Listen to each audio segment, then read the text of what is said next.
Welcome to CardioStars program, coordinated by the ESC Cardiologists of Tomorrow, and taking the opportunity to talk to the most famous experts in the field of cardiology. My name is Chrzanowski, and it is my privilege to interview Professor Michel Komajda, the President of the European Society of Cardiology. Good morning. Good morning.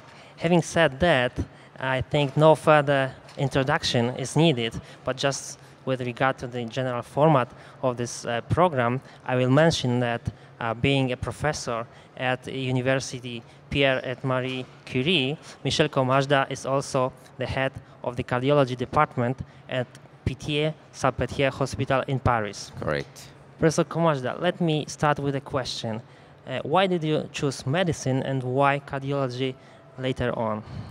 Well, I chose medicine because when I was a student and I was young, I cared very much of people in general, and I had some people who were very sick in my close family, and this helped me to reach the decision of undergoing medical studies. Now, why did I choose cardiology? Actually, I was hesitant between pediatrics because I loved caring of children and cardiology, but I had the opportunity of being student in a department of cardiology in one of the Paris hospitals, and I saw the emerging techniques. At that time it was cardiac catheterism, and also the clinical examination of patients was so important with analyzing murmurs that I was fascinated by this specialty, and this is what decided me to become a cardiologist. And how has clinical practice and research changed since the beginning of your career? Well, it has changed tremendously because when I was student, we had very few medications in cardiology available. You had diuretics, digitalis, beta blockers, nitrates, nothing else.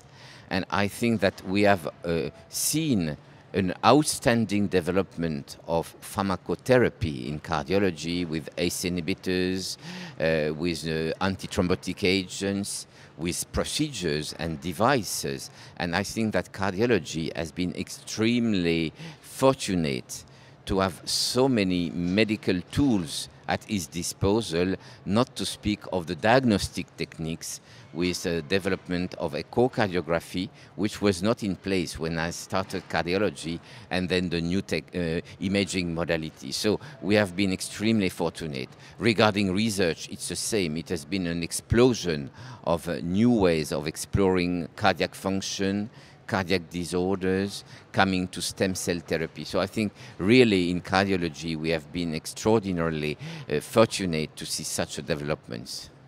And I would really like to know, how did you feel during your first presentation at the European Society of Cardiology Congress? Well, I was a lecturer at that period of time, and my English was not so good. And I remember that I was extremely impressed to speak in front of so many people.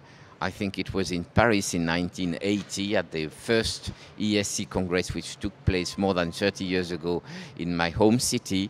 And I was speaking in front of leaders in cardiology in Europe, and I was very much impressed, very much stressed, and I remember that I rehearsed many times my oral presentation, and I suppose that it has not changed so much for our junior cardiologists until now, has it?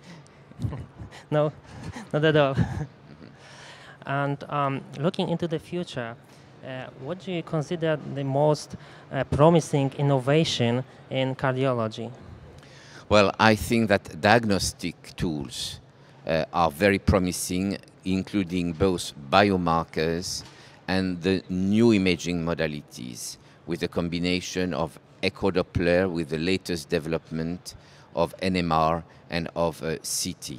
So I think this is certainly a very promising area of a better characterization of cardiovascular diseases. In terms of treatment, I think that we will foresee really a huge development of devices, both electrical or mechanical, and also a combination of bio devices, which include not only metal devices, but also maybe transfer of new drugs. So I think that you will see a lot of new developments during your career. And what advice would you give to junior doctors starting their cardiological career? One, keep enthusiastic. Two, always think that our first duty is to take care of the patients and be patient-oriented. Listen to your patients because they are our primary mission. We care about patients. And finally, try to do some research because practicing medicine is much improved when you can have a scientific background. So try to go from bench to bedside.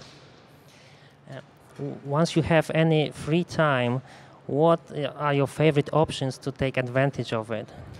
At the moment, I have very little free time, but my hobbies are one, classical music and opera, and two, I love swimming. So whenever I can, I swim because, you know, I try to apply the measures that we recommend to our patients and to the population.